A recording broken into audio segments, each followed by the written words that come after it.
Greetings, or as the title of this presentation is, Namaste Nepal.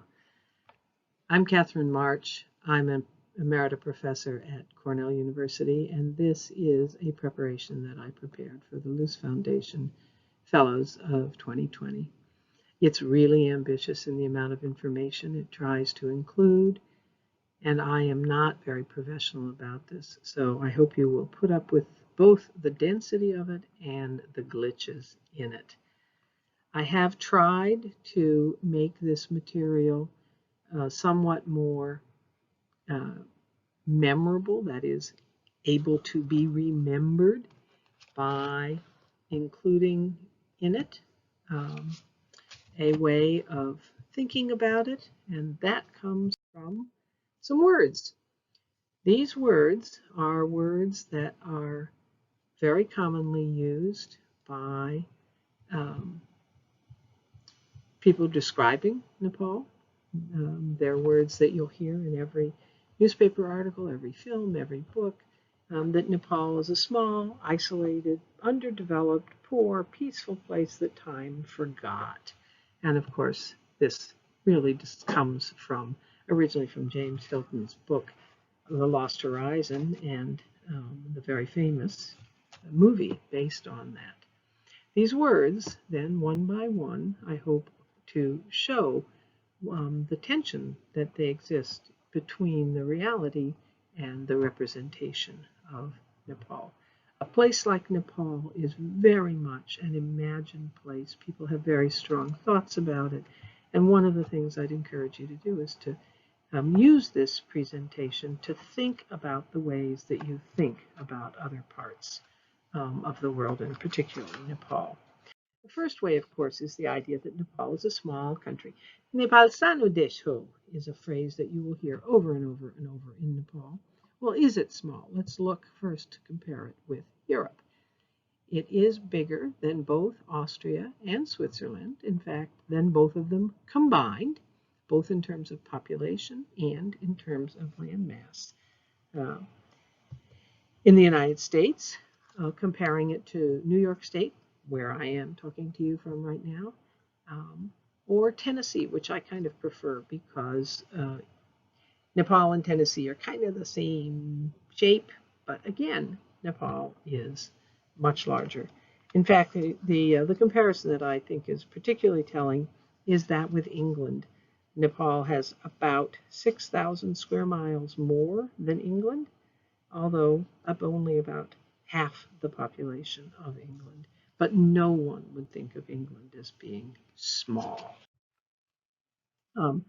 What makes Nepal seem small and feel small are its neighbors. Like the Nepalese proverb, Nepal dui dunga bichko tarul jastai cha.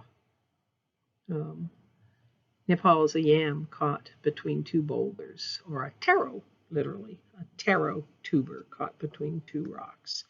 And that is absolutely true. To the south is India, the so-called largest democracy in the world, and to the north is China. But objectively, Nepal is not a small place. The second concept is the idea that it is inaccessible, isolated, remote. That is a Durgam Chitra. This view from space reveals some of the world's most spectacular real estate.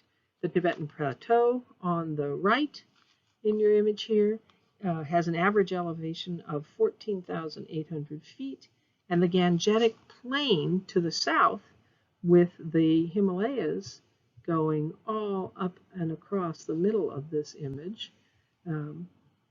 The Gangetic Plain has an average elevation of only about 500 feet.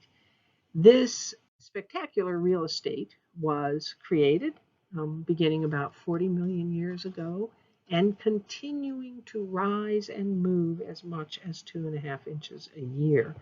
The Indian subplate crashed into the Eurasian plate very, very rapidly, as such things happen geologically, and it slid under the Eurasian plate, pushing up the Himalayas. 8 of the world's 10 highest mountains can be found in Nepal. most notably, of course, Mount Everest, also known as Sagarmatha or Chomolungma, depending upon whether you are referring to it in the Indic languages or the Tibeto-Burman languages. It is currently said to be 29,029 feet, but it's a measure of how rapidly that's been changing, that when I started teaching, I had to teach it as 29,028 feet. This real estate produces spectacular cultural diversity. The ecology of Nepal is extremely complicated. This map comes from ICIMOD, which is one of the foremost institutions working on culture and environment in the area. And you can see from it that the ecological zones in Nepal are very, very diverse. There is everything from extremely tropical to up through alpine and into what is called, and I'm not even sure how this is pronounced, Nival, meaning snow-covered or partially snow-covered ecozones. Most people, and you can see how they go in fingers up these river valleys. They fold into one another. Remember, you're looking at something that is only at its widest 200 miles wide, going from 500 feet above sea level to 29,000 feet above sea level. Folding the earth into these incredible different zones. That diversity is kind of hard to hold into your head all at once. So most people who work in Nepal think of it as having three zones. The mountains, farthest to the north, the mid-hills, and the plains. Note, of course, that what Nepal counts as mountains is only anything above about 10,000 feet. Hills are anywhere from about 1,000 to 10,000 feet. And the plains, also known as the Terai or Madesh, are pretty much anything under 1,000 feet in Nepal. But there are also two other zones that are relatively important, and one lies right between the plains and the mid-hills, which is the Siwaliks, and the other one is the actual part beyond the continental divide of the Himalayas, and so it's actually a portion of the Tibetan plateau that protrudes into the nation-state of Nepal, and that's mostly found in the northwest. It's not only this altitudinally determined variation that's important, but rainfall is also quite variable in Nepal. In the far eastern areas of Nepal, they get as much as 16 feet per year. And in the far northwest, again, that inner Himal area, the Tibetan Plateau area, there is as little as 6 inches per year. So the ecological diversity is absolutely extraordinary in the country. I'll show you just a few images. This is the Takola in the river basin in the far west, and the Solukhumbu, the famous homelands of the Sherpa peoples in the river valley of the Dudkosi. In the east, you can see that the one is more lush than the other, but both are alpine, pine, and in the east also rhododendron forests. It's much colder at these elevations, but usually dry in winter. Drier in the west than in the east, of course, but dampness is associated with the warm season. So it's actually a very comfortable environment as such elevations go. The mid-hills I have here, these two pictures are both from the Nuwakot and Raswa area that David Holmberg and I have worked in for so long, to the north, just immediately to the north and west of Kathmandu. It also has very distinct wet and dry seasons. The word for those in Nepali is Mosam, which we translate as monsoon, but it historically has created very, very predictable periods of time when the rains build up, come down, and then wane. It's an area with, the mid-hills is an area with very moderate temperatures, little or no freezing, and rarely extremely hot. And by contrast, the plains, or the Terai or Madesh, is the formerly malarial floodplains of tributaries into the Ganges. This is the legendary jungles of Kipling, of tropical hardwoods, tigers, and rhinoceroses. It only opened up to human settlement in a big way, except for relatively scattered hunting and gathering indigenous populations, as land grants were given for poor hill farmers to move into the area in the 1960s. It is hot and dry in the winter months, and hot and wet, even flooded in the summer months. And these are pictures from near the Chitwan area, which is particularly famous for a national park that was the first national park that was developed there. What's distinctive about all these ecozones and different from these extreme variations and the precipitousness of the landscape is that in Nepal it is not empty. People live permanently up to 14,000 feet with mixed agricultural, pastoral, and wage livelihoods.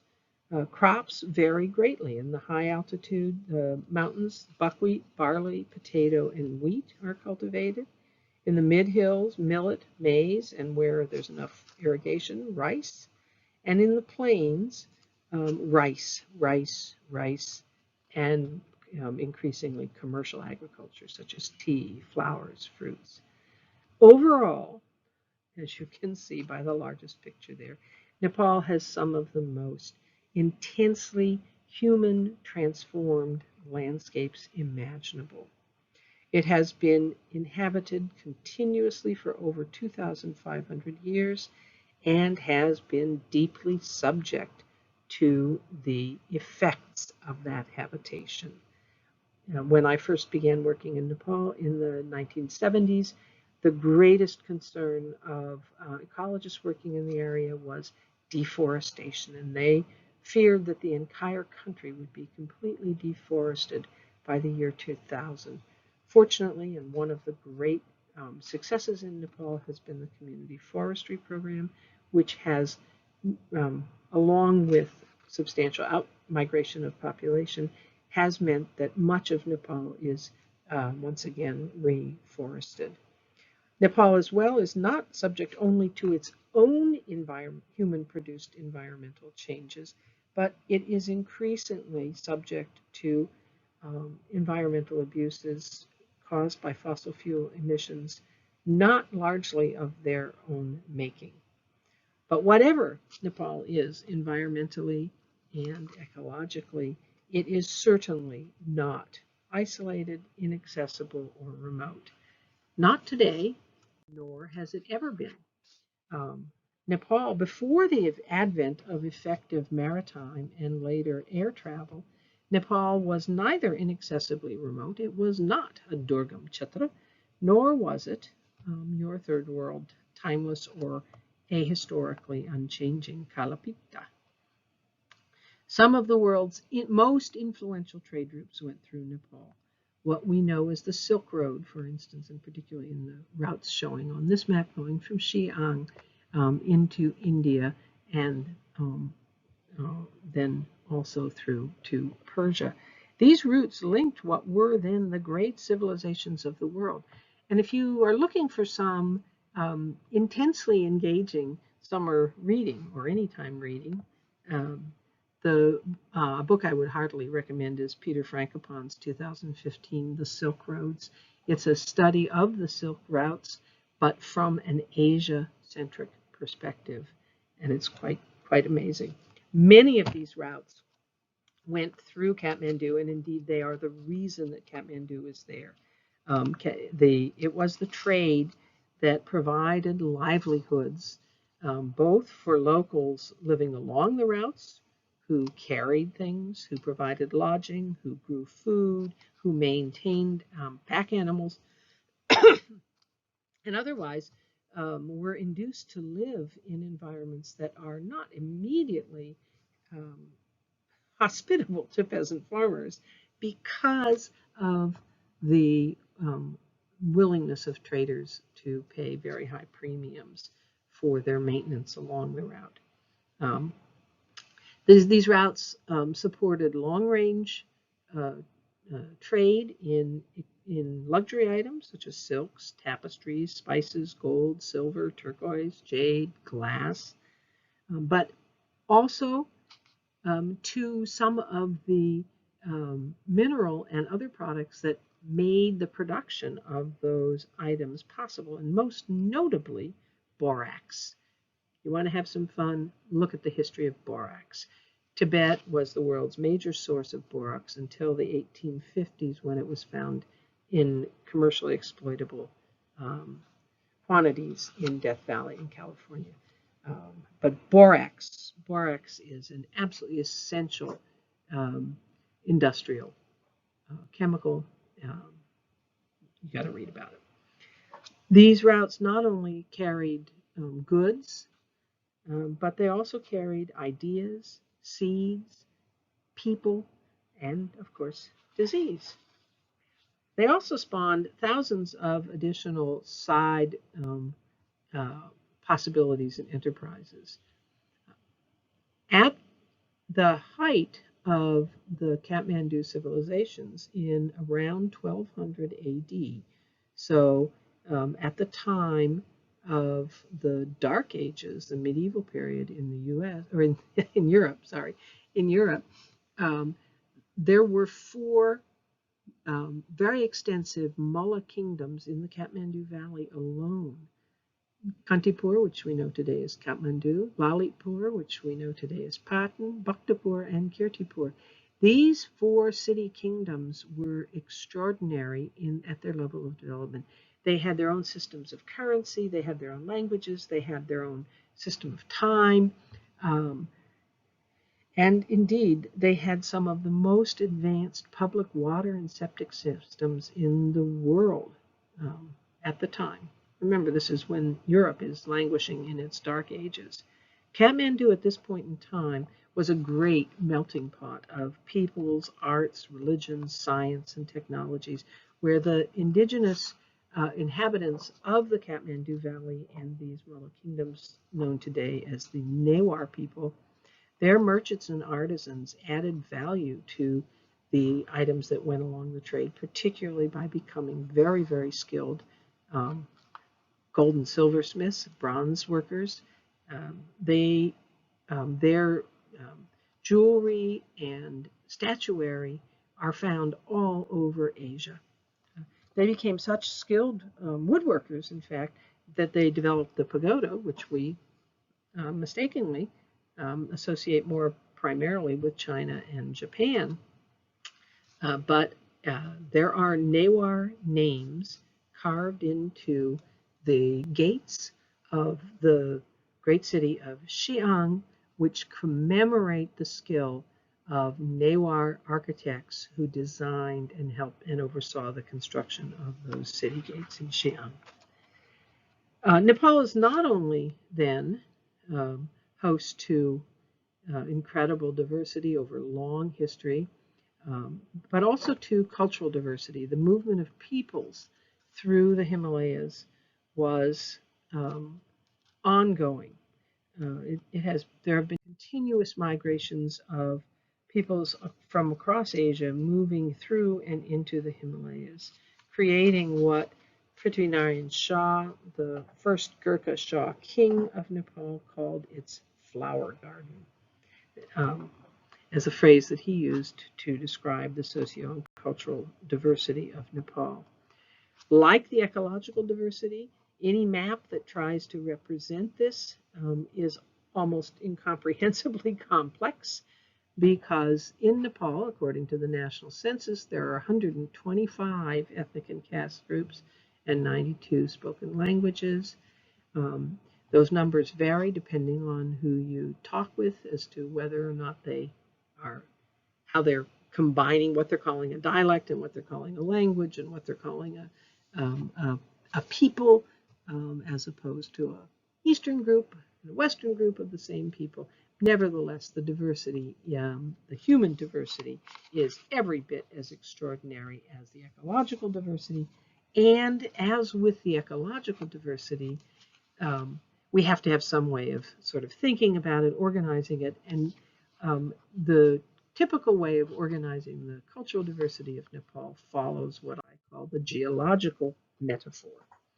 That is, just as the Indian plate crashed into the Eurasian plate and gave rise to its ecological diversity, so too the cultural diversity of Nepal is imagined as having originated either from the north or the south.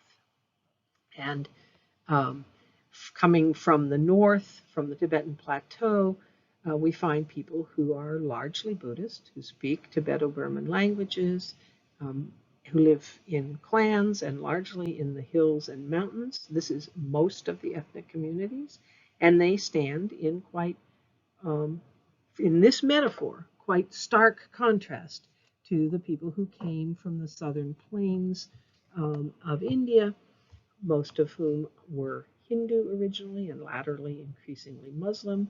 They speak Indo-European languages, notably the language that has become the national language, Nepali. They live in caste-based communities and largely in the plains and the hills. This geological metaphor produces two contrasting meta models for cultural diversity in Nepal, which is very helpful for thinking about it, but of course is actually only a metaphor, and the diversity itself is actually rather considerably more extensive. These are two images. One is of a Sherpa man in Solukhumbu, and the other is of a Brahmin performing a ritual.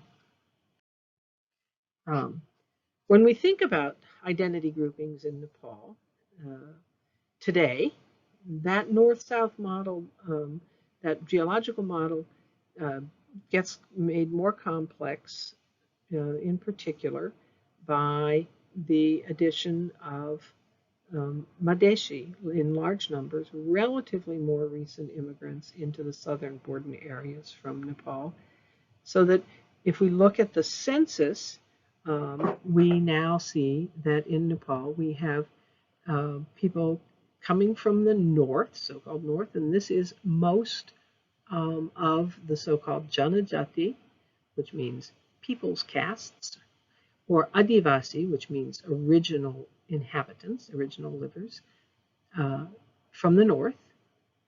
And we have from the south the original caste-based communities who today are calling themselves the Khas-Arya. And in this census calculation, this includes all members of the caste communities, including Dalit outcasts. And the third category are those who have come into the South more recently and who have remained primarily in the southern border areas, where the population has grown very, very dramatically, both with settlers offered land from the mid-hills in Nepal, but overwhelmingly from people pushed into and across Nepal's open border from India. All right, so this tripartite conceptualization, that's the first sort of complexity that we have to add to this geological metaphor, which sees the contrast between caste and non-caste communities, between Indo-origin and Tibeto-origin communities, between people who speak Tibetan-related languages and those who speak Indo-European-related languages, people who are by and large Buddhist from people who are by and large non-Buddhist. But the actual complexity, of course, is much, much more interesting, although harder to hold in your head at one time.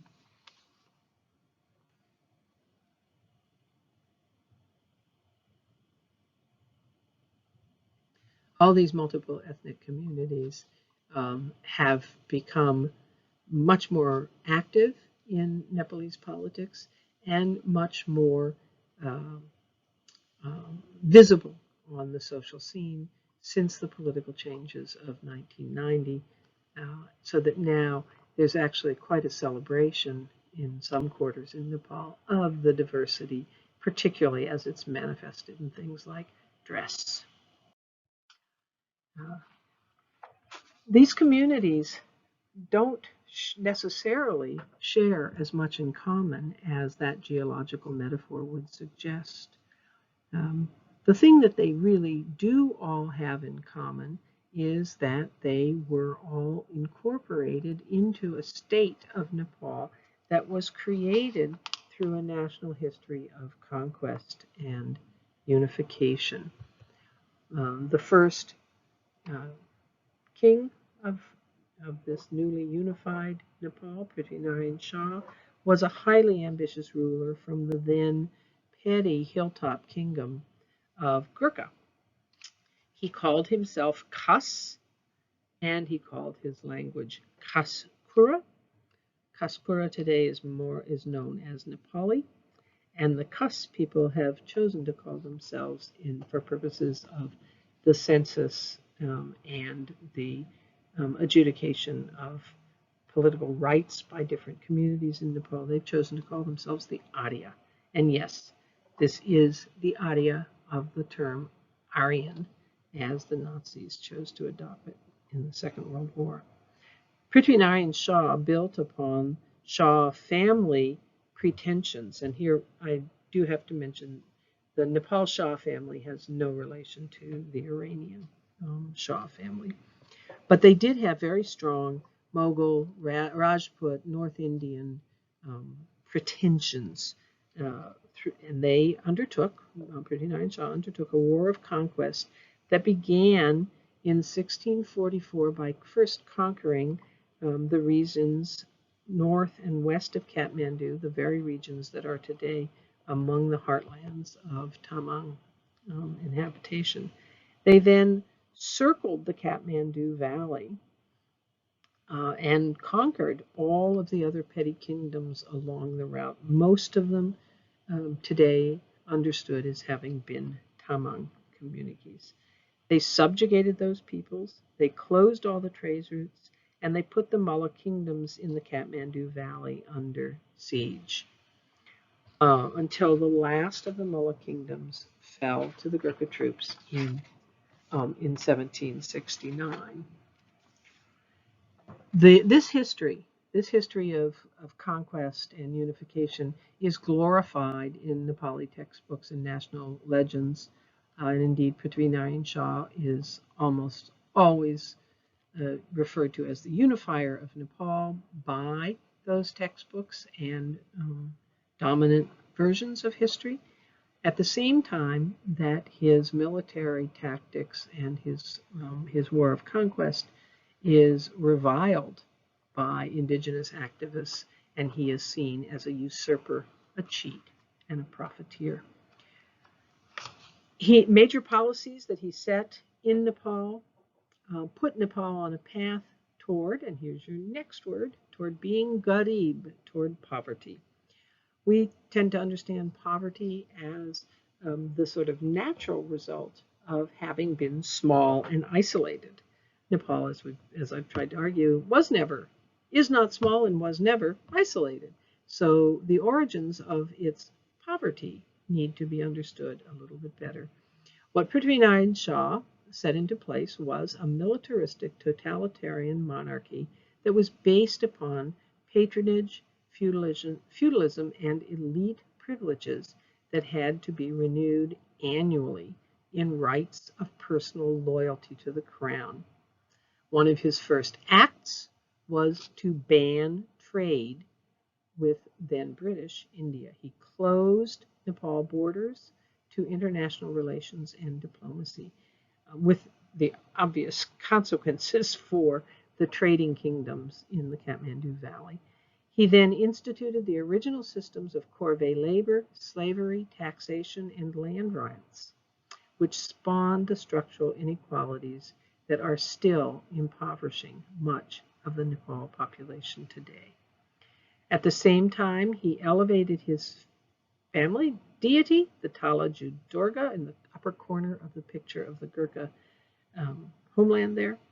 And he made Nepal a Hindu country with cows and Brahmins sacred.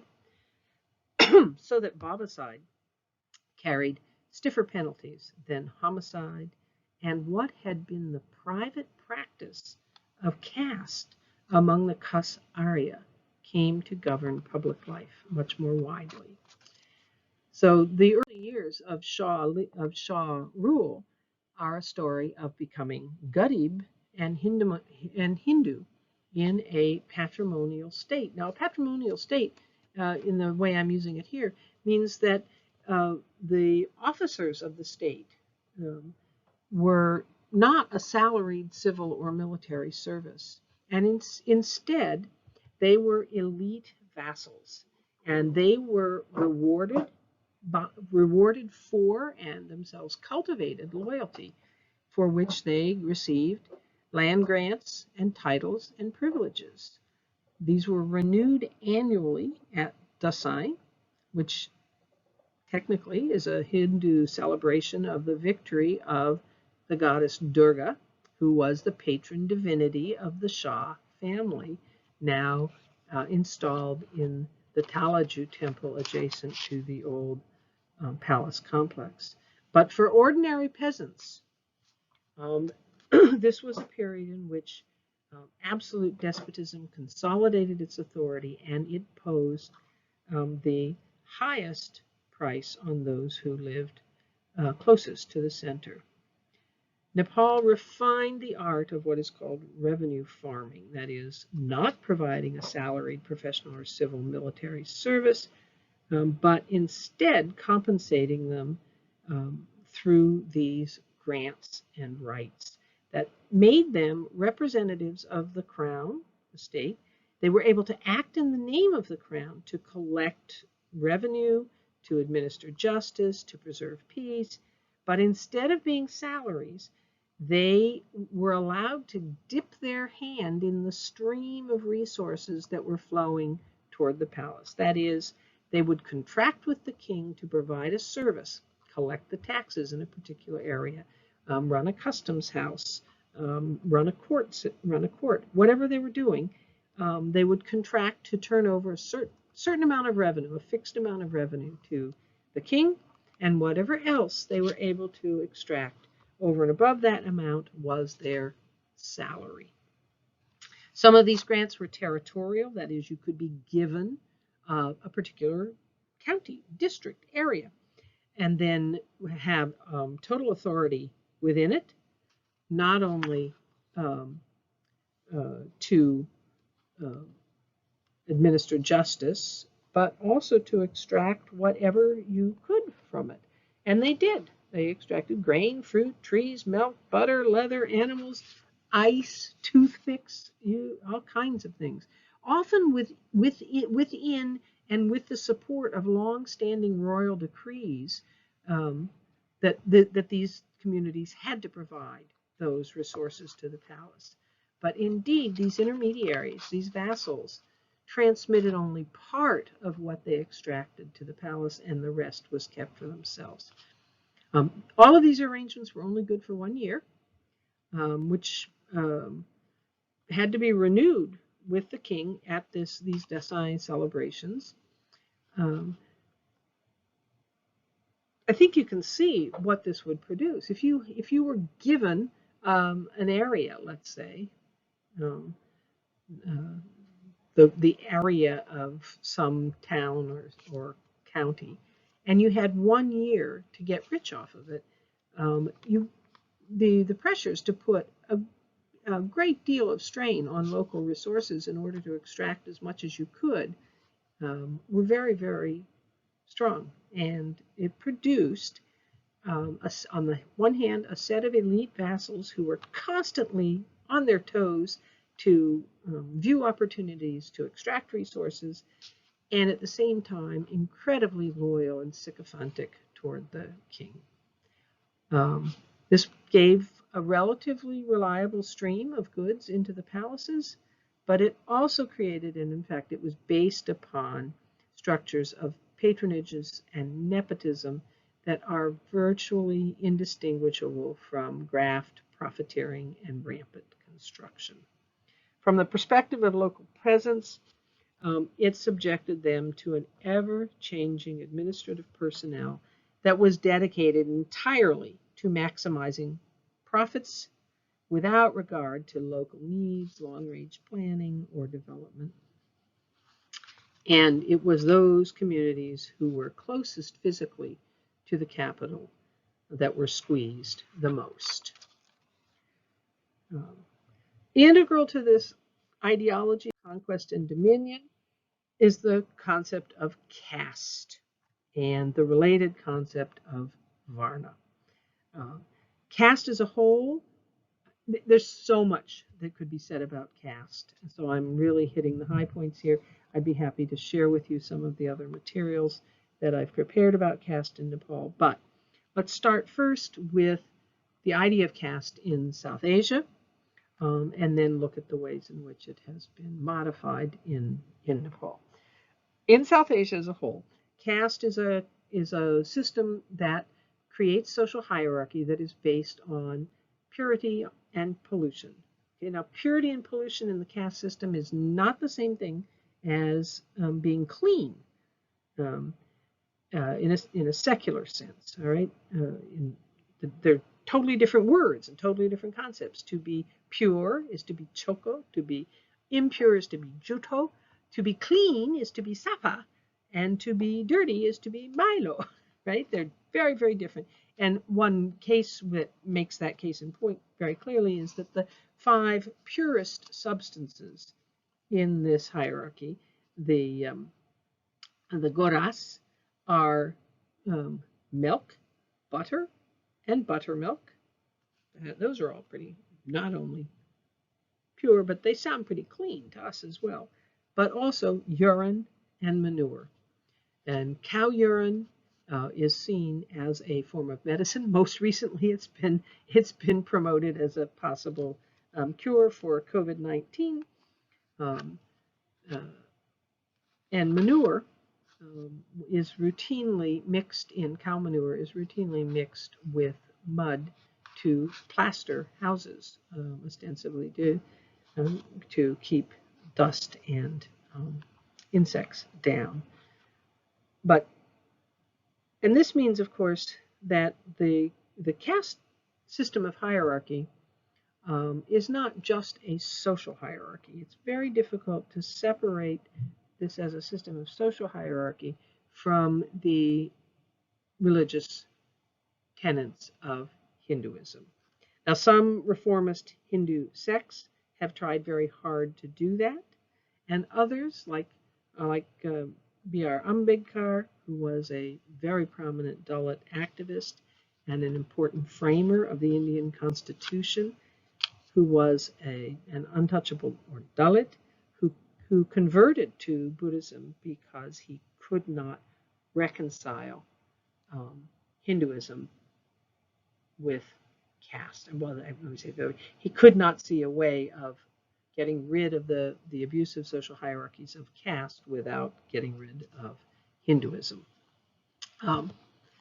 Varnas are clusters of castes. That is, castes are lumped into these groups in terms of their ranked purity and pollution.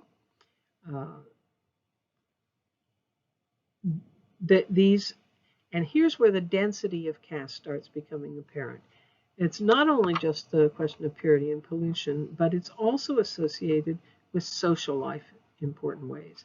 It's not just purity and pollution, as it is arguably associated with the veneration, the Hindu veneration of cows and Brahmins, but it is associated with social distinctions in some other very important ways, notably historical occupation, the idea that you can only marry within your own caste. Intercaste marriage is heavily sanctioned. And as well with everyday kinds of diet and commensality, including touching. All right, so you have these 4 varnas as it comes from the Hindu from the Indian context, in the Indian, what's called the Indian caste system.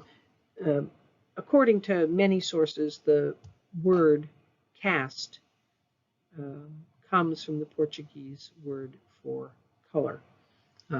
These four varnas then are hierarchically related. So at the top are Brahmins, next are the Kshatriya, and next are Vaisya, and at the bottom of the caste varna system are the Shudra. These are associated with very particular occupations. Brahmins are associated with literacy and priests and Sanskrit. Kshatriya are associated with being rulers and warriors, and in particularly a land-based form of rule. Vaisya then in the Indian four varna caste system are merchants, and Shudras in this system are the whole array of clean laborers, potters. It's almost every wheel makers, basket weavers, oil pressers, painters, a whole series of clean occupations. Now, what's important to remember, because when people talk about the caste system and they talk about purity and pollution, one of the first contrasts that comes up is, and one of the first things that has to be dealt with in the caste system is the question of untouchability and of untouchables, who are today prefer to be referred to as Dalit, meaning oppressed or ground down. The Dalit, however, are actually outcasts. They are not technically part of the caste system. Within the caste varna system, the main contrast that is drawn in addition to these four varnas is the contrast between those people who can wear the sacred thread and are considered twice born, and all of the other sort of clean laborers at the bottom. Each of these varnas are associated with a particular color as well. So Brahmins are associated with red, Brahmins are associated with white, Kshatriya with red, Vaisyas with yellow, and Shudras and Dalits with various levels of black. But it is important to remember that Dalits technically are outside the caste system. That is why they were originally called outcasts. They are people whose touch itself pollutes. So the term untouchable, although, as I said, the preferred contemporary self-referent is Dalit. There is another outcast group that's kind of important to you and to me, and that is Mlecha, which is an outcast group of people, which usually is used to refer to European origin foreigners, and came into significance with the arrival of the British in India, and whose people posed a real sort of dilemma, because in the original Indian system, it was in some ways not unlike a race-based system, in that color was very much associated with this hierarchy, and lighter-skinned people were assumed to be higher and more pure than darker-skinned people. So to have white people arrive who didn't participate in this whole system of caste was quite confusing. Ultimately, the contrast between the pure and the impure is what supports the idea of this caste hierarchy, and it's because it really is replicated in so many aspects of people's lives. So there's not only the contrast of the different kinds of people, the four varnas and the outcasts, but food is ranked in terms of purity and pollution, so that fruit and uncooked foods and sweets are at the top. They're the purest. If you want to really show respect to somebody, that's what you take. So as a as a house guest being invited to a high caste family, if they are observing, if they're an observant family, the last hostess gift you would take would be a bottle of wine. Instead, it would be fruit and sweets. So a box of Cadbury chocolates is always welcome. And every single food. Now this is partly in terms of individual diets. So people can choose to eat one thing or another, but it's very much associated with these different categories of people. So that Brahmins like to be seen, and often are, people who primarily eat are vegetarians. They primarily don't eat meat. Whereas as you go down the social hierarchy, foods that actually we value, often like alcohol and meat, are associated with the lower categories of people, and especially the cow.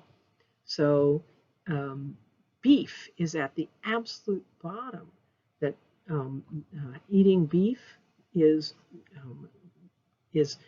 not only conceptualized in high religious ideology as sacrilegious, but people develop a visceral understanding about what kind of people would eat beef and what kind of people would eat sweets.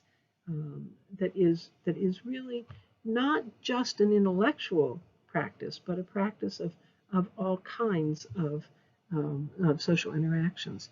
In addition, there are a number of other rules that go into this that has to do with the idea of things that have involved water. One of the things that organizes relations among these caste and Varna communities is touch, as we've already seen. There are people whose very touch is polluting. But the next step of that is water. Water is capable of carrying pollution. And so all of these different groups have ideas about who they can accept water from and who will accept water from them.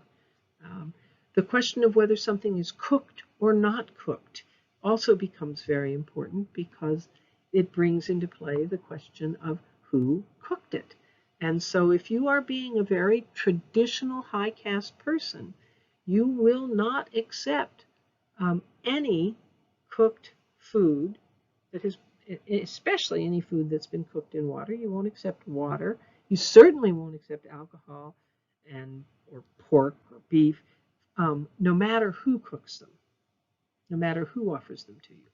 But as you get closer to your own stature in the Varna hierarchy, you might, for instance, accept vegetarian food cooked in butter offered by a person of the Kshatriya castes, castes who are part of the Kshatriya Varna.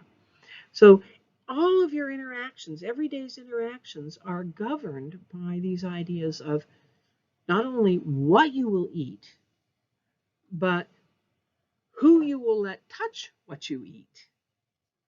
All right, so it's a very lived experience. It's also lived because it's related to the body itself. In the body itself, the head is sacred. And in fact, the top knot on the head is the most sacred part. And as you go down through the body, it gets increasingly polluted. This is also related to ideas about the original creation of human society, in which the different Varna groupings of castes were thought to originate from different parts of the primordial divine body, so that Brahmins literally sprang from the head, and Shudra from the feet, and Dalit presumably from the bottoms of the feet. All right, this is, of course, related to a number of behaviors that anyone who travels in South Asia very quickly learns to recognize and respect. You don't, for instance, step over anyone, because that would mean putting your feet over their body, and that's a very strong statement of your superiority in your hierarchy. A gesture that's very widespread in South Asia is the gesture of touching someone else's feet and receiving a blessing in the form of a touch to your head from them in return. This is only done between elders and respected religious leaders, but it's embodied literally in ideas about the purity of the body and the relative purity of different bodies. And of course, we've already talked about the hierarchy of colors. Dark is bad, white is good. If you ever want to play around with that, go to any South Asian dating site, or they call them matrimonial sites, where color has a vocabulary that is that even beats out the vocabulary of color in Southern African American Black communities. So a person's experience of caste, and as you grow up and as you learn it, is very intimately embodied. It's not only what kind of work you or your family has or should do. It's not only whom you can marry. It's not only whether you can enter temples or not, but it's also what you eat, who can feed you, how you position your body, who can touch you and how they can touch you. So that you can actually read a lot about caste in just watching how people move through different kinds of spaces. People who are lower in these hierarchies will not allow their head to be higher than other people. They'll crouch down as they walk through a room. No one will step over anyone else. And people don't touch each other casually unless they're making strong statements about being sort of same caste and also same sex. There's almost no public touching between men and women. All right, so much of Nepal national political history is framed without apology by and for high caste Hindu elites. All right, and these ideologies, these practices of caste, undergirded that in ways that went down to everyday life. Now, one of the things that's interesting that is as a Westerner who doesn't practice caste, and in fact, in the West, by and large, our social relations are governed by an ideology of reciprocity more than an ideology of hierarchy. So that, if I meet you in a bar and you give me a beer, I'm going to probably give you a beer back. In the South Asian caste-based framework, this would be unthinkable. Some things can move up the system, and some things can move down the system, and reciprocity can only operate in very socially equivalent contexts. So Brahmins with Brahmins, Kshatriyas with Kshatriyas, and so on. As Westerners, when we arrive in Nepal, one of the reasons I'm quite convinced that trekkers and others really like going into the mountains is that, unlike the Hindu caste-based plains, where interactions between people are governed by the management of distance, right? And it's quite remarkable how you can be in very, very crowded situations and people don't even bump into each other.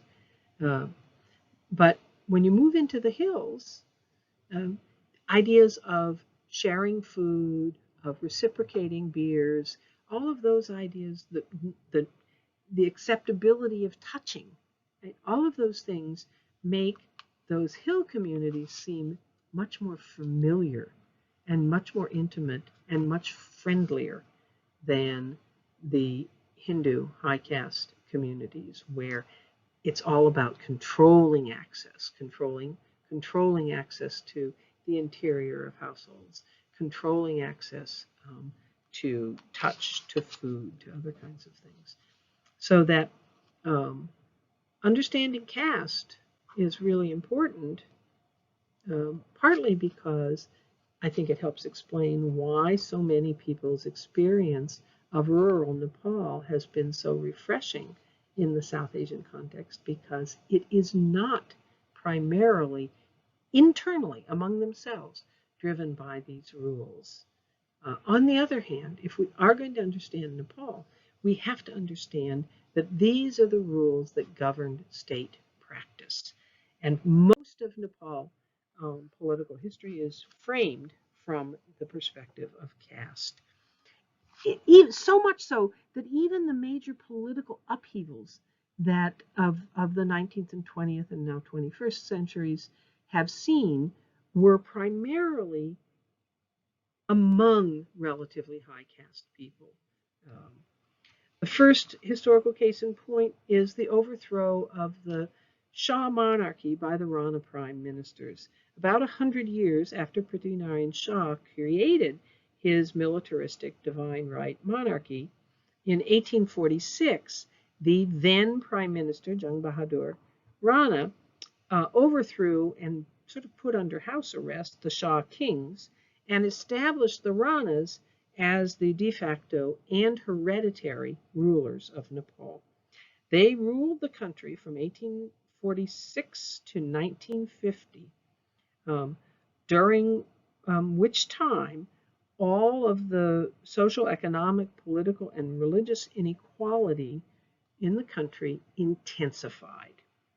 Elite families like the Ranas and the Shahs continued to live lives of great luxury and privilege in ornate palaces like Singha Durbar, which was the largest private residence in Asia at the time, right at the beginning of the 20th century when it was built. But this extravagant wealth was literally carried on the backs of others. The Ranas lived lives of extraordinary wealth and conspicuous consumption that depended upon and impoverished the rest of the population, particularly those living in areas closer to the Kathmandu Valley, which means primarily rural Newar and Tamang in the Nepal context. They increased the economic exploitation by intensifying land grants and titles and privilege and rights over tenants for elites, and increasing the demands of corvée labor, of taxation, of servitude, and slavery for the poor. So in this way, Nepal wasn't poor. The elites controlled great wealth, even in global terms at the time. But backwardness and poverty were growing throughout the country during this period of self-imposed isolation, when beginning with the Shah kings, when the borders of Nepal were closed to the outside. This poverty was growing, but not in the palaces. They exempted themselves from it, and they benefited incredibly from their absolute authority over the rest of the country. But the rest of the country, ordinary people in Nepal, were cut off from the rest of the world, and they were subjected to the ever-intensifying demands of elites to support this insatiable enjoyment of luxury. This process is very well understood today as a process of internal colonization. That is, I say well understood. Descendants of the elites are not terribly comfortable with thinking about it this way, but it was a process through which all of the progress that the 20th century brought in were for Kathmandu and its elites. The schools, electricity, the postal service, all of these things in the rest of the country was almost entirely illiterate and subject to such disease, labor obligations, hunger, poverty, that life expectancy and child mortality were um, were um, really unacceptable. Um, in some periods of time, 60% of the of children died with an average life expectancy of only 35 years. So the um, the um, a caste-based ideology that naturalized the right to privilege and superiority in certain categories of people, uh, with the at the expense of the support provided by all the others, um, legitimated by the caste system, were the roots of Nepal's backwardness and its need for development and its poverty as it approached the middle of the 20th century. The greed of the ruling classes, their policies of isolation, keeping most of the population as land-bonded tenant serfs, ignorant of the world, is what led Nepal to being backward and poor. Um, it was also, okay, now I want now to turn and look at the way in which caste-based law and caste had to be both reformulated in Nepal and at the same time was integral to these processes of economic stratification, social hierarchy, and internal colonization. In some ways, the Nepal system was not unlike the one that was operative in India. There was a hierarchy of people. At its apex were the high castes. These were the Brahmin, called in Nepal Bahman, the Kshatriya, called in Nepal Chetri, and some other high castes, including some originally from Newar peoples. These were, like in India, considered more pure, more sacred. They were allowed to wear the sacred thread and were therefore considered twice born. At the very bottom, outside of the caste system, but at the bottom of the social hierarchy, totally impure, in Nepal as elsewhere, were the untouchable, Achut, Dalit communities. And just above them were the people who were impure, and therefore whose water could not be drunk, but whose touch was acceptable, including people like Muslims and foreigners. But there was this whole new category that had to be worked into the caste system. All of these peoples who, most of whom originated from the Tibetan Plateau, a few of whom were indigenous populations of the Terai, but not all of whom practiced, or all of whom did not practice caste in these forms. But as the state consolidated its reach, had to be incorporated into this. And so the law was formulated, and this is a huge difference. Caste in Nepal was legal. It was the basis of the legal system. The version of the National Code that has been most studied is the one of 1854, Muliki Ain, meaning law of the land, according to which this ranking of people based on what they ate, what jobs they did, what could be accepted from them, what couldn't be accepted, whether their touch was polluting or not. This all got literally encoded in the legal system. So that this legal system not only established the severity of a crime and evaluated its severity so that, for instance, murder was worse than stealing, and that it calibrated an appropriate level of punishment based on the severity of the crime, but it also mattered in this law code who the perpetrator and who the victim were. So that adultery between a Brahmin man from the highest caste and a Dalit woman was not a crime. Rape of a Dalit woman by a Brahmin man was not a crime. But even a consensual marriage between a Dalit man and a Brahmin woman was subject to capital punishment.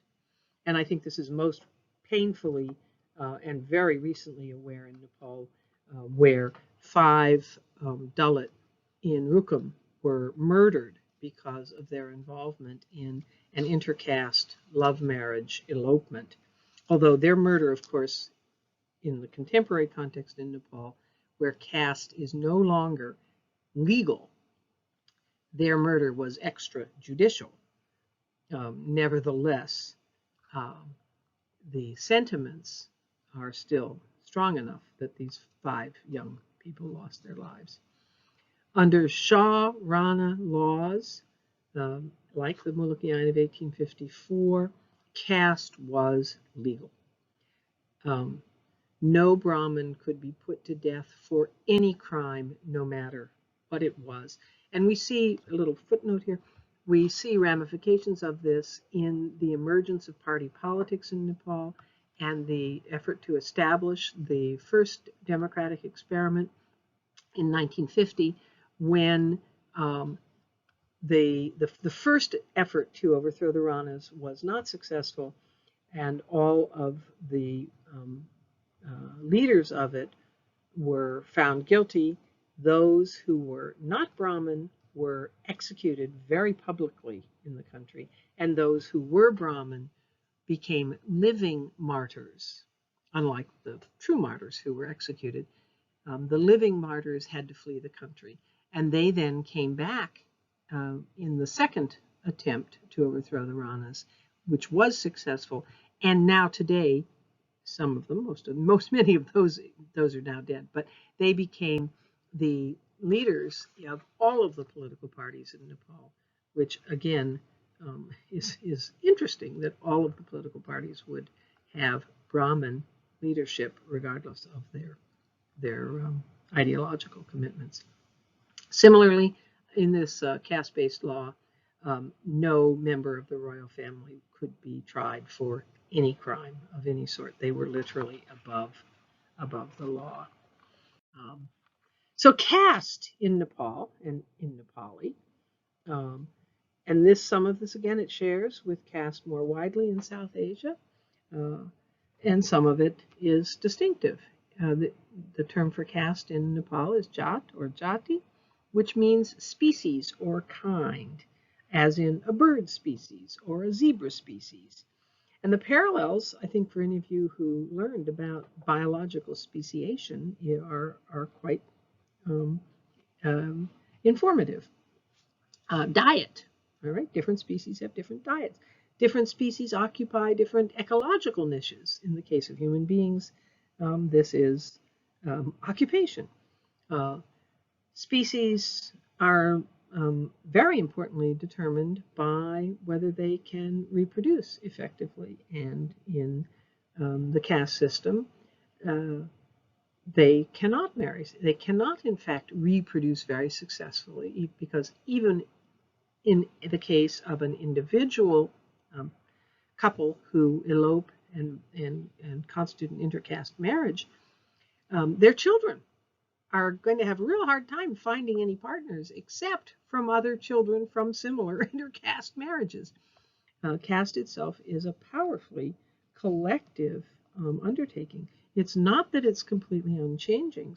There have been changes in it, certainly, but those changes in general have not moved one group very far up or down, and it's always as a group, not as individuals. In Nepal, however, things do not map exactly as we've seen on the Indian Varna. The top 2 communities are the same, the Brahmins, called Bahun, and Kshetri, called Kshetri. There are, however, in Nepal very few or no Vaishya, and the so-called Shudra in Nepal are called Sanu, in a rather blunt explanation. The Sanujat, the little castes. There are, and again, the Dalit, the outcasts, who are at the bottom of the hierarchy. But in Nepal, the merchant role was generally filled by the Newar in the Kathmandu Valley, where the merchants, artisans, and city builders were heir to the Mullah kingdoms. In fact, Newar call their language Nepal Bhasha, and the word Nepal was originally used to refer only to the Kathmandu Valley, where the Newar, who speak Nepal Bhasha and lived in Nepal, were the founders of civilization in the Himalayas before the Shah conquest. And the Newar fought very bravely and bitterly against that conquest. The main difference, besides being legal in Nepal, that the caste system has undergone in the history in Nepal is that it has had to incorporate, as I said, these large numbers of ethnics, fully a third of the population. In the traditional Indian Varna caste system, the sharpest line is drawn between the members of the four Varnas of the caste system, especially the twice-born castes, and the low caste, especially the outcast Dalit. And in India, where the Dalit constitute 25% of the population, and tribals, as they're called in India, the ethnics, only 8.6% of the population. That line, the line between the pure castes and the impure and outcasts, is the sharpest line drawn in the community. And ethnics, to the extent that people think about them really at all in India, are they're really considered impure and outcast to a very large degree. As the caste system came to be imposed on Nepal, it had to deal with the communities that we now refer to as the ethnic groups, the Janajati, Adivasi. In Nepal, according to the 2011 census, Janajati Adivasi comprise 35% of the population. That's if you include also not just the hill-dwelling ones, but the ones that are living in the Terai or in Madesh or in the plains. Ethnic activists claim a higher percentage of what they call the indigenous nationalities than that, and sometimes as high as 43% of the population. So that in Nepal, instead of just a two-part system, high, pure, low, or outcasted, impure, in Nepal we have something that has to be more complicated. It had to make room for large numbers of non-caste practicing, generally non-Hindu, non-Nepali speaking indigenous peoples, called the Janajati, the people's castes, or the Adivasi, the original inhabitants. And this has produced some a possibility of, and we'll see how important it becomes in contemporary times, a more tripartite contestation of social hierarchies and social boundaries in Nepal. Tensions between the one that comes from the caste system itself, between high caste and low caste on the one hand, and between all of the castes and the ethnics on the other. And these competing tensions have influenced modern Nepal history over and over again. All right, so where are we now? We have pre-modern Nepal, which had these prehistorical localized kingdoms, the medieval Kathmandu Valley kingdoms, especially the Mullah, and the early modern patrimonial state.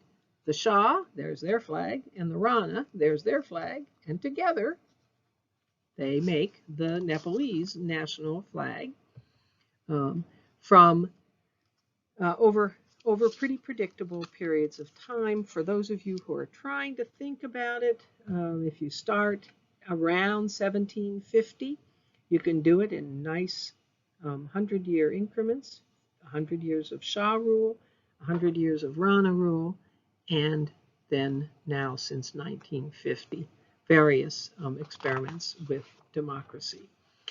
When I started working in Nepal, modern Nepal used to mean Nepal after 1950. And in some ways that is absolutely true, because it was the attempt to dismantle the patrimonial, the feudal, what the kind of state that is the kind of set of practices that made it so easy to refer to Nepal as timeless, the place that time forgot. Since 1950, and in 1950, what happened was that the various alliances of elites who had been involved in the Indian independence movement, which, remember, India got its independence from Britain in 1947. And all of the major political parties currently active in Nepal, including the Communist Party, were founded by Nepalese in exile, primarily in Darjeeling, with help from the newly independent India. These exiled party leaders, as I mentioned, mounted an unsuccessful coup, which produced the dead martyrs and the living martyrs, based on caste. And then they produced a successful coup in 1950-51, which overthrew the Ranas and reinstalled the Shah king, Tribhuvan, descendant of Prithvinarayan Shah, as what was supposed to have been a constitutional and largely ceremonial monarch with power supposed to be vested in a nationally elected parliament. But his son, Mahendra, who assumed the throne upon Tribhuvan's death in 1955, apparently didn't like the idea of a constitutional monarchy and limited powers. So in 1960-61, he declared the people of Nepal not ready for democracy, and he gifted them with a constitution, which incidentally reinstated absolute royal authority, especially over the military. And this was the system called the Panchayat system, which his son Birendra inherited in 1972. Panchayat Nepal is the period of time in which the question of Nepal as developed or undeveloped becomes so critical. It was the regime instituted by Mahendra and perfected by Birendra in the appropriation of a term applied, that is Panchayat, applied to the consensual rule by local elders and associated with an idealized understanding of traditional Indian village politics. And this was emblematic of the doublespeak that was characteristic of the era, because the Nepalese Panchayat was an absolutely sham democracy. In actuality, the palace held all the power. The king and queen, Birendra in this case, and Aishwarya, made all decisions and controlled all resources in the country. Political parties were against the law. Only one candidate could stand for each office, and that candidate had to obtain official permission to run for office from the palace, so that politics became a show of speeches, flags, and parades, with all authority really emanating from the palace.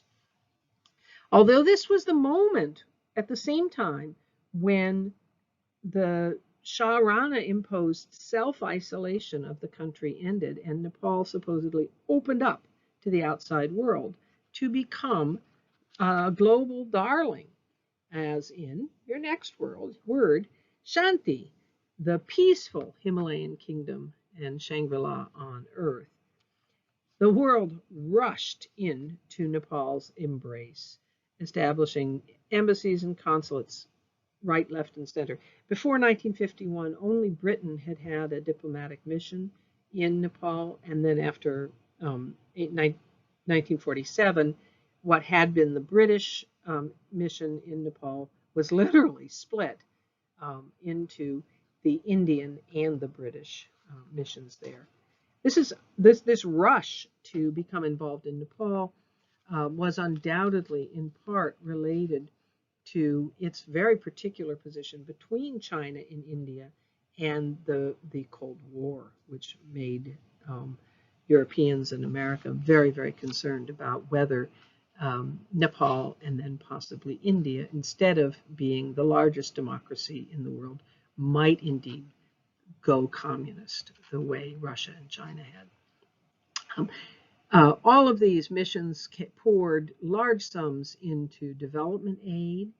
The USAID malaria eradication project in the plains and the construction of the East-West Highway there is what opened those Terai plains up for widespread settlement, both of landless hill peasants and of increasingly southern migration.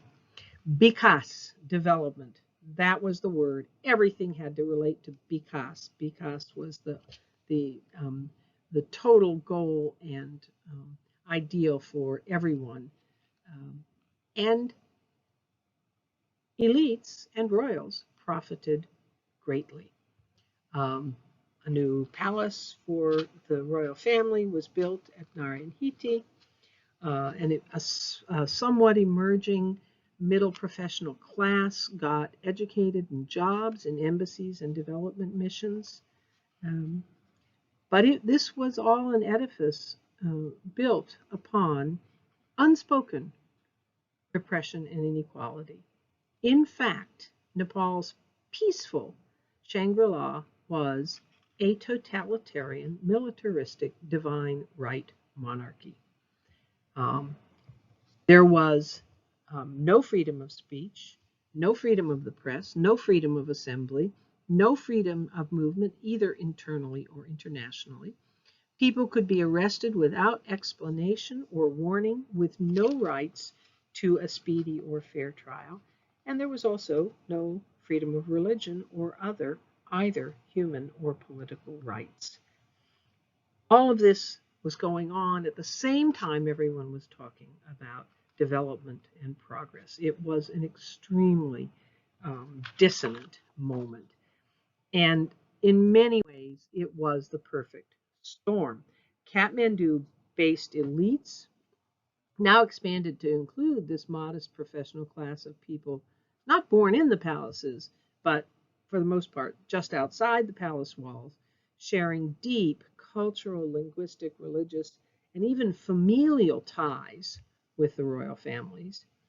These categories continued to reap continued benefits, continuing to dip their hands into the streams of revenue and resource that passed by them, following the practices of previous generations of skilled revenue farmers before them, but perceived by development experts as corruption. And at the same time, development experts who were no longer part of official imperial enterprises, but eager for well-financed, comfortable lives, and pretty zealous in their commitments to scientific progress and green revolutions and family planning, had the comfortable position of being able to appear to do good while still living lives of essentially neo-colonial privilege.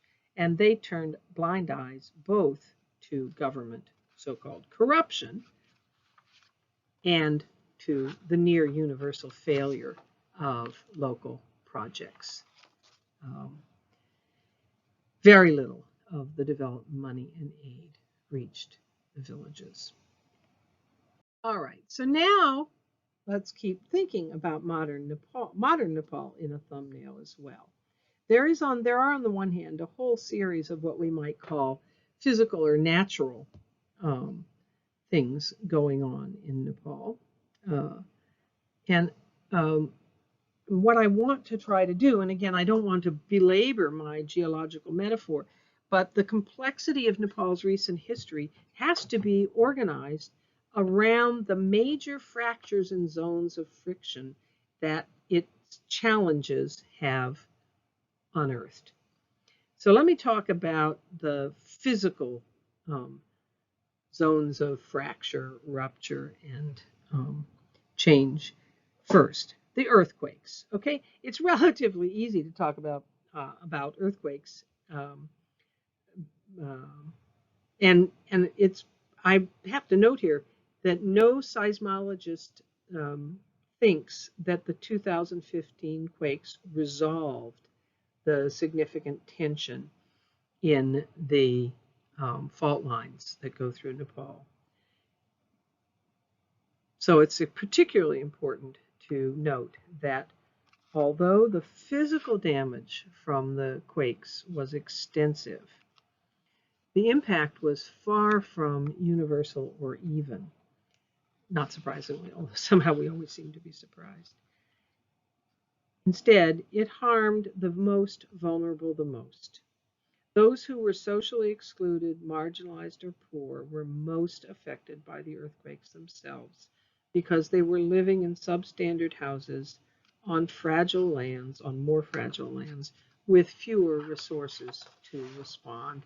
They were least able to access reconstruction assistance, and it is now clear that both outmigration and indebtedness have increased, and that only those with access to additional resources from patrons or remittances have been able to use government partial subsidies to successfully, if we can call it successful, rebuild.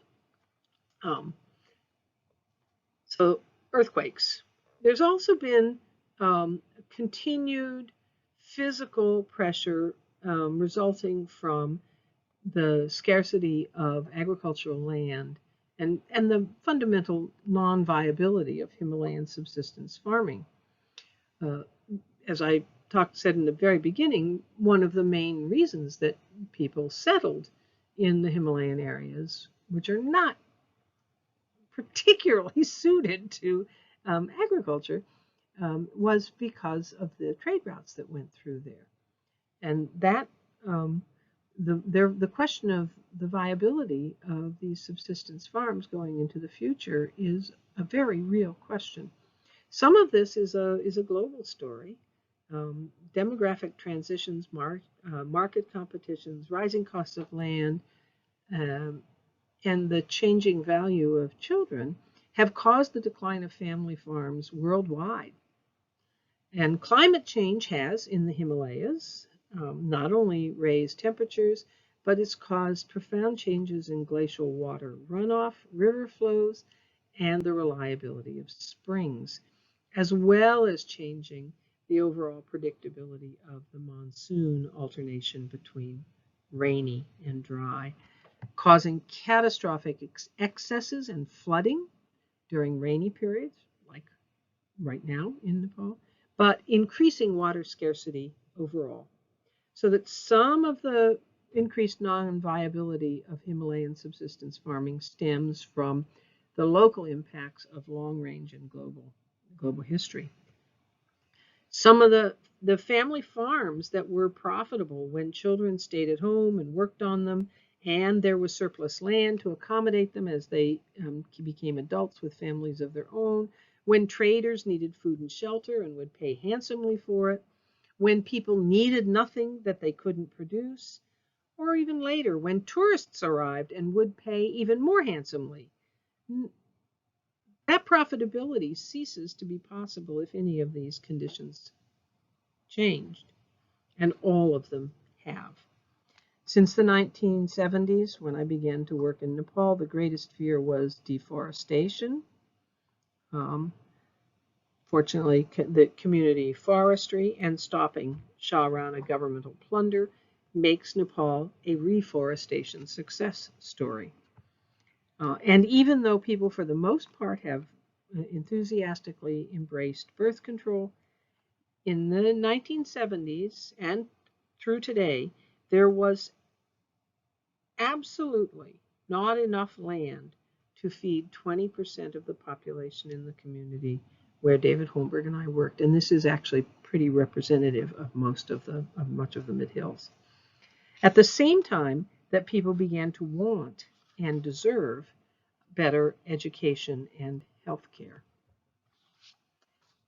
When we began working in the Tamang communities in the mid-1970s, the under 5 child mortality was 46%, and there was not one single ethnic Tamang who had successfully passed the 10th grade school leaving certificate out of a Tamang population of 90,000 in the region.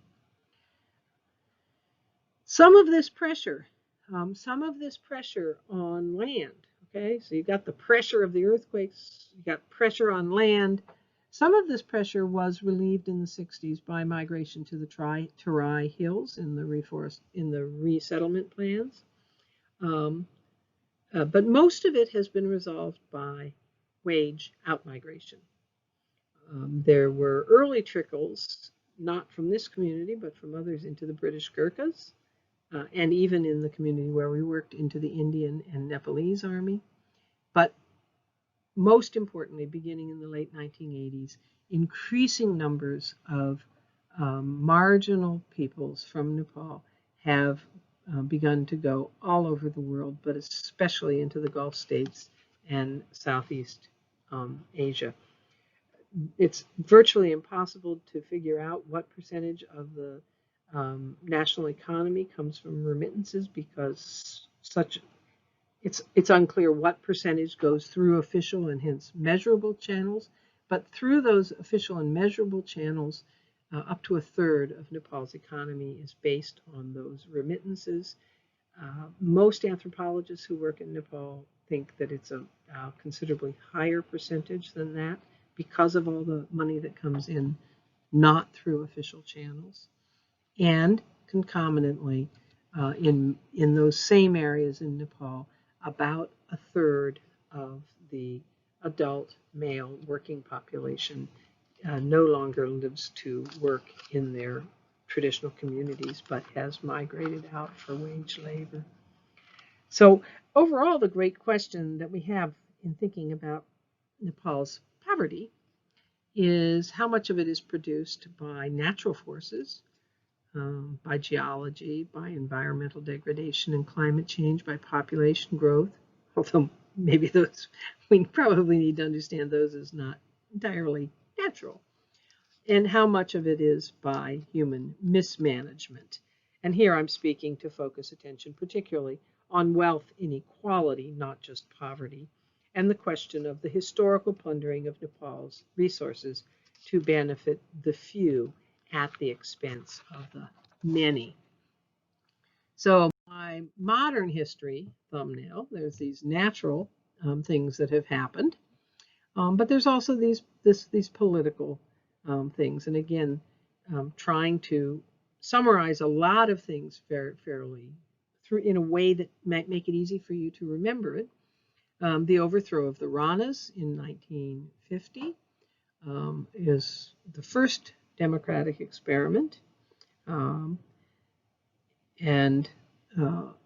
during which Nepal opened to international diplomacy and development, to be stepped back a little bit in the Panchayat era, where there was a resumption of absolute monarchy. The first people's movement of 1990, which resulted in the resumption of party politics, that is, political parties became legal again, but which faced its own crisis in terms of the Civil War from 1996 to 2006, when the second people's movement and the third and current democratic experiment was begun. The Civil War and the Sham monarchy were ended. The Federal Democratic Republic of Nepal was established, and there was an attempt to write a new constitution, which failed as a result of the tensions between high caste traditional ruling elites and the now finally somewhat activated and mobilized both low caste and especially, above all, the ethnics. So that, in fact, following upon the earthquakes in 2015, a new national constitution was finally ratified. There are many things that could be said about all of these, but I want to organize them for you into 3 time frames, 3 moments at which socio-political forces, particularly those revolving around those lines of social fissure between high caste traditional rulers and ethnics on the one hand, and incipiently, if less confidently, publicly, outcasts and Dalits. Each of these stages were moments of great popular optimism in the country. In the first, which started in what Nepalese all refer to as Satsal, the year 2007 in the Bikram Sambat, 1950 in the Christian era, was the overthrow of the Rana regime, was set back in the disappointment of Machendra's partyless panchayat era, which happened in the year 2017, Satrasad, or 1960-61. The second moment, the second period here is the first people's movement, which got its setback in the Civil War, by which time that international narrative, those words that I'm sort of saying you should be thinking about Nepal as small, not, right? Isolated, not. Timeless, not. Poor, not. And peaceful by the Civil War, and especially with the Palace Massacre in 2001. The international narrative about Nepal as peaceful had definitely begun to crumble.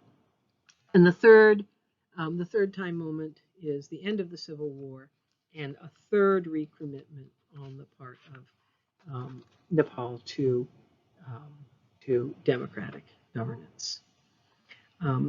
Like the proverbial 2 steps forward and 1 step backward,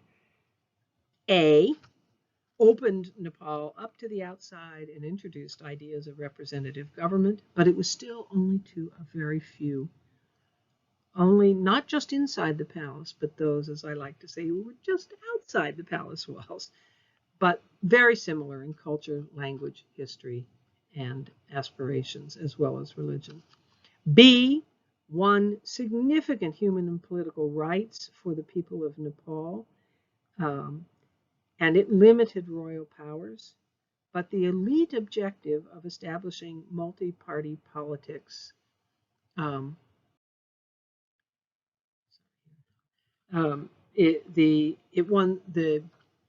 B won significant rights for political parties, and it limited royal powers, but the elite objective of establishing multi-party politics became the dominant theme, and the other demands, particularly from the Janajati, who had been very significant actors in the public movement, in the demonstrations and in the so-called revolution. Their demands for other wider social, political, economic inclusion were not met. And C, it brought the end of the monarchy. It brought a constitution, but it brought great hopes, especially among Janajati, Dalit women, the previously excluded categories of people, for a new Nepal, with federalism decentralizing politics and bringing real participation and development to local communities. But ultimately, even in C, especially in C, and resulting in the failure of the first constitution and the current turmoil, were very differently held ideas about federalism. Federalism, everyone did agree that the state had been over-centralized, And most people, at least publicly, thought that it should become decentralized.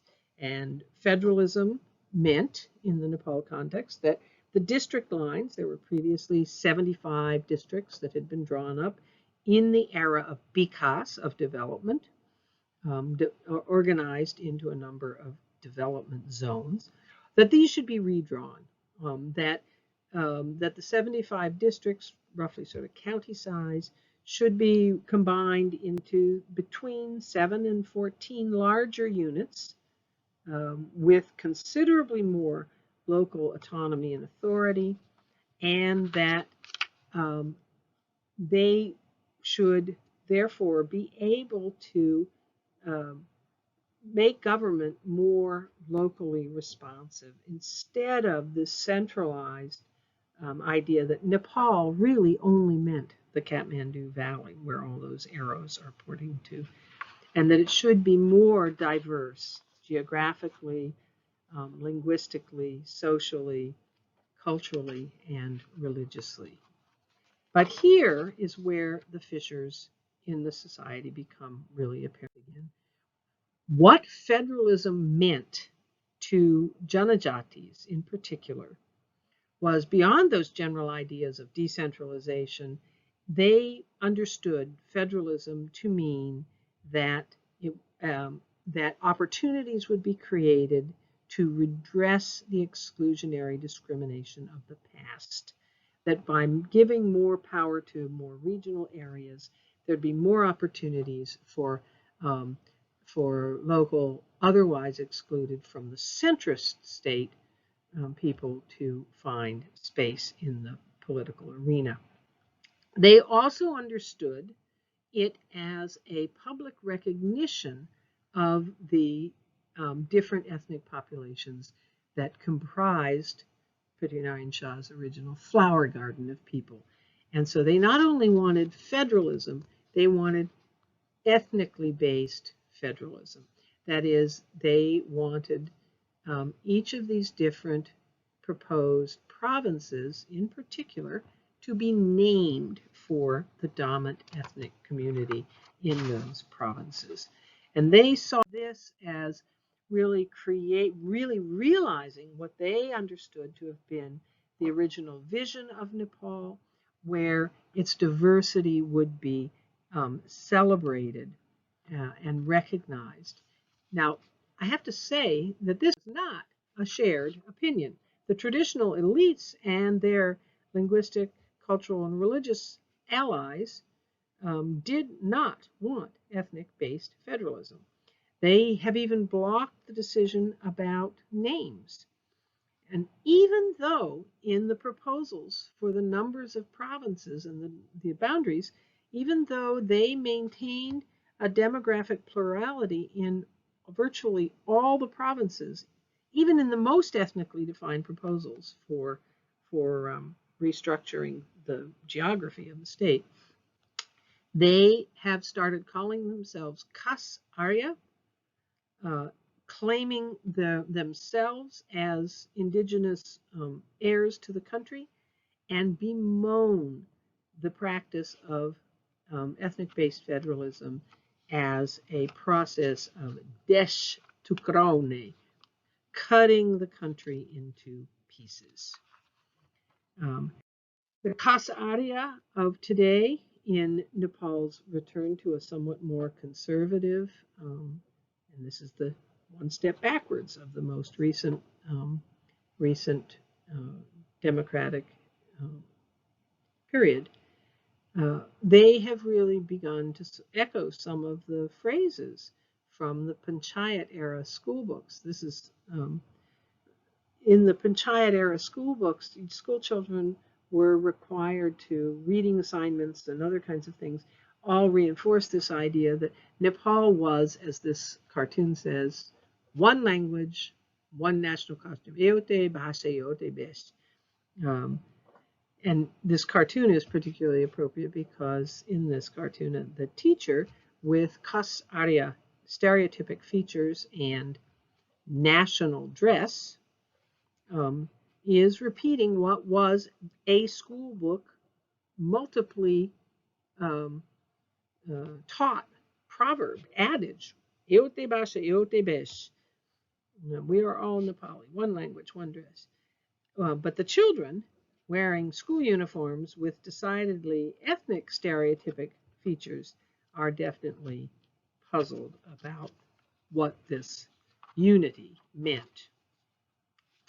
In order to understand the shifting allegiances that were making federalism so intractable, you need to know that in addition to the fact that no political party controls a majority in the parliament, the proportions have varied, but the two major parties, the Congress Party and the Communist Party and its somewhat fractious factions, that have pretty consistently controlled about 2/3 of the parliament. But each of them, in order to lead, must make alliances either with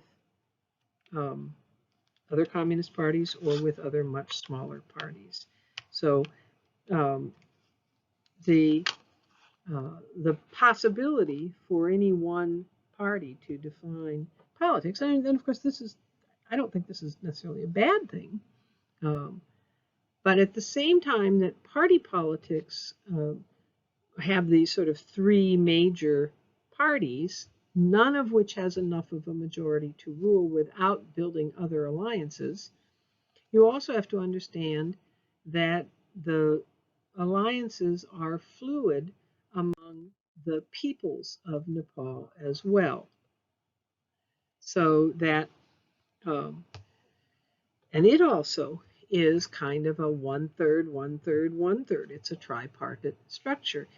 But the allegiances can be drawn in different ways. So that if you look on this pie chart here based on the census from 2011, the white, here I can only do it as gray, hill castes, hill high castes, according to the national census, constitute 31% of the population, and Terai Madesh plains high castes bring that proportion up to about 1/3, 34%. Similarly, the Dalit and low caste, both in the hill and in Madesh, together constitute again about 30%. All right, and Janajati, between the hill Janajati and the plains Janajati, themselves also constitute about another 1/3 of the population. So depending upon how these alliances shift, if Janajati, if ethnics ally with low castes in their shared domination by high castes, then you have one set of possibilities. If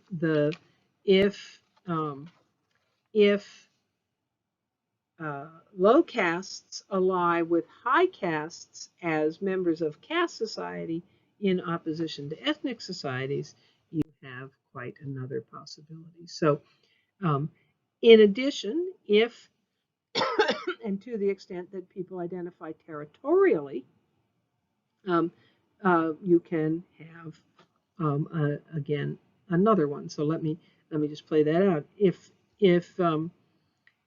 you have the high castes from all over the country, including the Terai, allying, and you have the low castes from all over the country allying, and you have the ethnics from all over the country allying, you have that tripartite system in which it really matters whether ethnics and low castes overcome their linguistic and religious distinctions to recognize their shared domination, or whether you have the members of caste society ignoring their social and economic hierarchies and mounting themselves as opposed to the non-castes and ethnics. Increasingly, however, as well, regional interests are starting to play in Nepal, particularly as federalism suggests that they're going to reorganize the country geographically, so that you can start having all of the hill caste communities, that is high and low, all of the ethnics, and all of the Madesh, the Terai, the plains living people.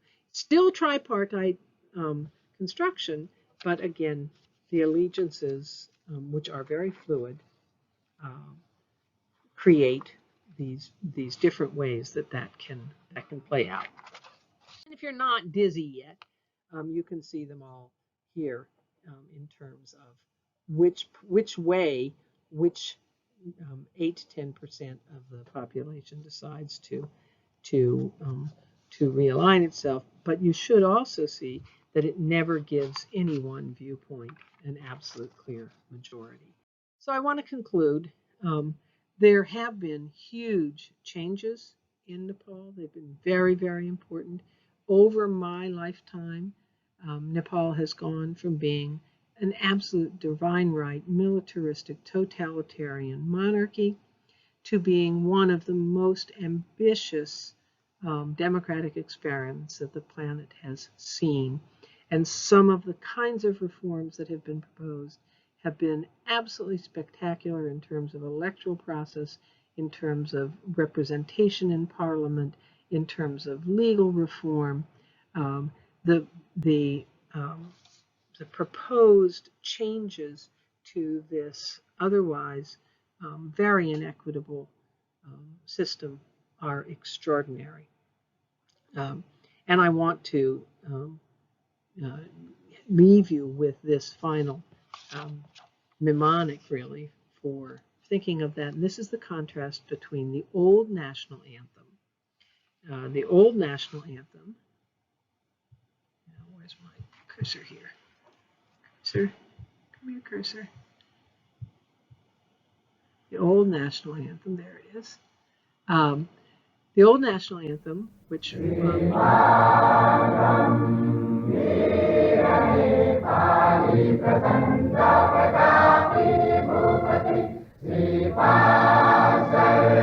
old national anthem, which sang praises of the Hindu king and kingdom.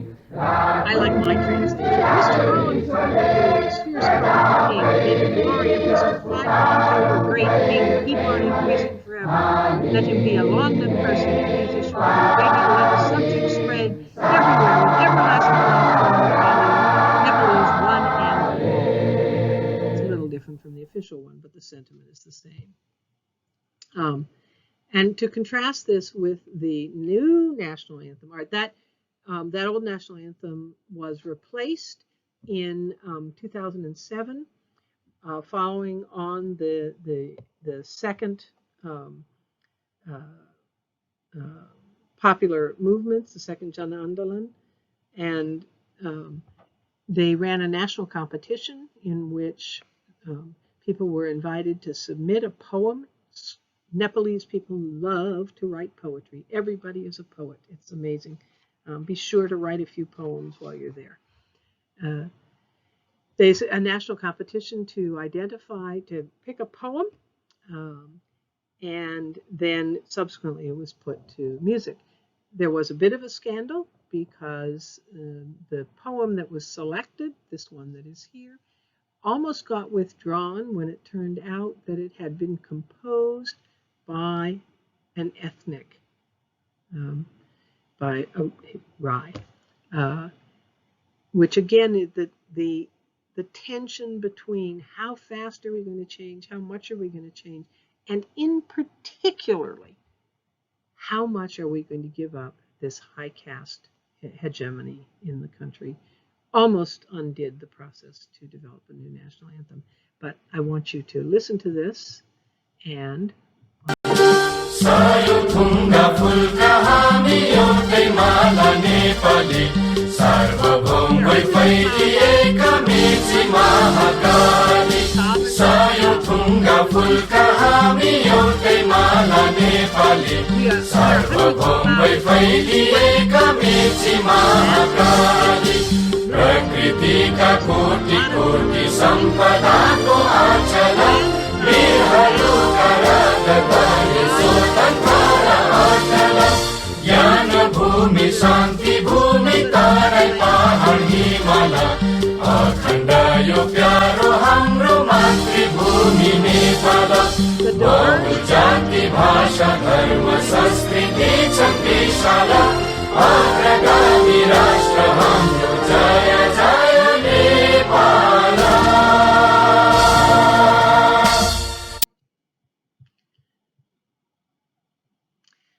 Thank you all for being, if any of you are still here listening, thank you for putting up with this.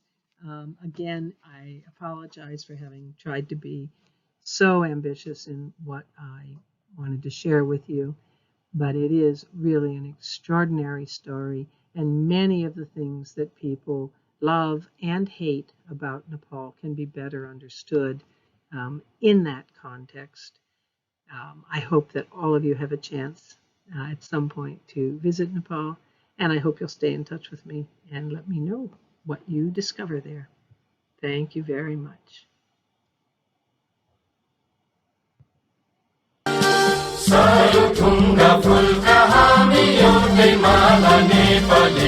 सार्वभौम फैलिएका मेची महाकाली सायो थुङ्गा फुलका हामी एउटै माला नेपाली